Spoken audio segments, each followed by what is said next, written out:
Tu veux nettoyer le groupe d'infusion de ta machine à café automatique? Dans cette vidéo, je te montre comment cela fonctionne exactement et ce à quoi tu dois absolument faire attention. Je te montre le tout sur ma machine à café automatique de Longhi, mais cela fonctionne de manière relativement similaire pour tous. Dans un premier temps, tu dois l'éteindre une fois à l'aide de l'interrupteur principal afin que le groupe d'infusion se mette en position de maintenance. Par sécurité, il faut ensuite débrancher la fiche secteur. Maintenant, je retire le réservoir d'eau et je trouve cette trappe derrière. Si on l'ouvre, on y trouve l'unité d'ébouillantage.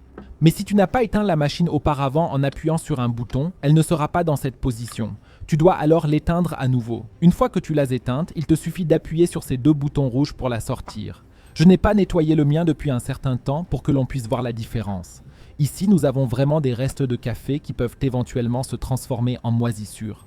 C'est souvent ce qui fait que le café n'a plus aussi bon goût, mais il y a encore d'autres points importants que tu ne dois pas oublier lors du nettoyage. En effet, si nous regardons à l'intérieur de l'appareil, nous voyons ici en haut la contrepartie de l'unité d'ébouillantage. Et là aussi, tu peux voir qu'il y a des restes de café partout, que nous devrions bien sûr également enlever, car ils peuvent aussi influencer le goût du café. Pour cela, j'utilise volontiers une serviette en papier que je mouille un peu et que je frotte ensuite sur toutes les surfaces. Veille à ce que les restes de café soient vraiment enlevés partout et qu'il n'en reste plus rien à la fin.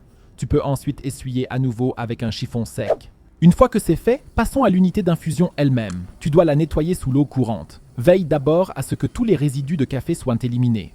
Maintenant, tu dois également veiller à bouger un peu toutes les pièces mobiles et à les nettoyer un peu en dessous et sur le côté afin que toutes les saletés soient vraiment éliminées. En outre, tu dois absolument déplacer ce levier pour faire monter et descendre un peu le piston à l'intérieur. Car ici aussi, dans l'ensemble du boîtier, nous trouvons quelques saletés que nous devrions rincer. Il y a encore deux choses importantes à faire. Tu devrais aussi prendre un chiffon pour enlever les petites saletés que tu trouves quelque part. Et tu ne dois en aucun cas utiliser de produit vaisselle pour le nettoyage. En effet, l'unité d'ébouillantage est également graissée et le liquide vaisselle ne ferait qu'éliminer cette graisse. Mais ce qui peut également être très utile, c'est d'utiliser une brosse à dents.